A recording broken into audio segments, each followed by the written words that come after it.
অক্ষয় কুমারের ৪ নম্বর মুভি বা বলা যেতে পারে ৪.৫ নম্বর মুভি, কারণ কন্নাপ্পাতেও একটা ছোট ক্যামিওর মতো করে দিয়েছিলেন উনি। তো ওনার এই বছরের শেষ মুভি জলি LLB 3 তার ফাইনালি টিজার রিলিজ হয়ে গেছে। অ্যান্ড কাল বাগি 4 এর টিজারটা দেখার পর মাইন্ডটা ফ্রেশ হওয়া দরকার ছিল, অ্যান্ড সেই ফ্রেশ করার কাজটাই এই জলি LLB 3 টিজারটা করে দেয়। মানে জলি 1 আর জলি 2 মিলে আসে এই জলি 3 এর ভেতর। তো এই জলি LLB 3 এর টিজারটা যদি আমি এক লাইনে রিভিউ করতে আমি এটাই বলবো, মজা আয়া। কারণ অক্ষয় কুমার আর আরশাদ বারসির ভেতরে যে রেসারেসি, যে খুনসুটি, যে মারপিট, সেটা দেখা একটা আলাদাই মজা আছে, কারণ এতটা ন্যাচারাল ফিল হয়। আর উপরন্ত আমরা বাঙালি যেহেতু, তাই অন্যদের ঝগড়াটি দেখতে একটা মজা আসে বেশি। ওকে, তো এখানে ওই অক্ষয় কুমার ভার্সেস আরশাদ বারসির ঝগড়াঝাটিটা চলছে, সেটা এতটাই ন্যাচারাল যে সেটা দেখে তোমার মজা চলে আসবে আর তুমি মজা পেয়ে যাবে। আর আমরা সবাই জানি যে আরশাদ বারসির কমেডি কতটা তাগড়া লেভেলে, কতটা সলিড লেভেলে। ওকে, উনি যে ধরনের নর্মাল ডায়লগকে যে ধরনের ফেসের এক্সপ্রেশন দিয়ে বলে, ভাই লোক হাসতে বাধ্য।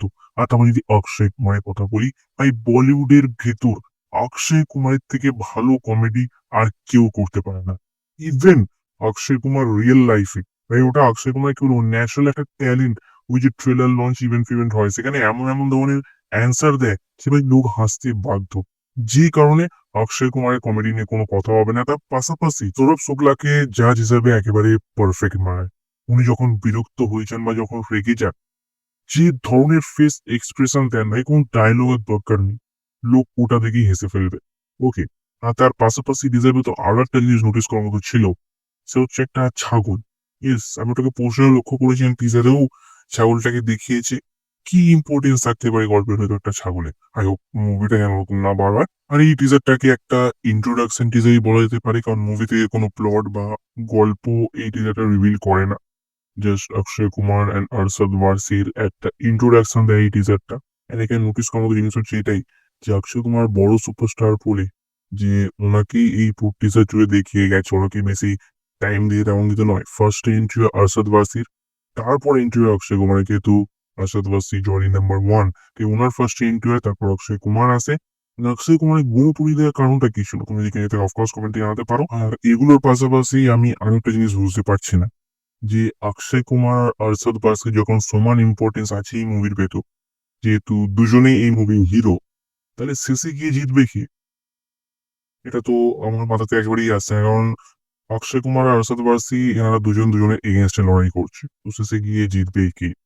এটা সব থেকে বড় কোশ্চেন, যেটা ভেবে একটু বুঝতেই পারছো সাসপেন্সও ক্রিয়েট হচ্ছে মাইন্ডে। অ্যান্ড তার পাশাপাশি সব থেকে বড় কথা হচ্ছে এটাই, যে এই মুভিটা সেম ডাইরেক্টরই ডাইরেক্ট করছেন, যিনি 1 ডাইরেক্ট করছেন, 2 ডাইরেক্ট করছেন, উনিও এই 3টাই ডাইরেক্ট করছেন। সো সেইটা দেখতে গেলে যে ইন্ডিয়া ভালো হবে, তার একটা গুড ভাইবস আসছে।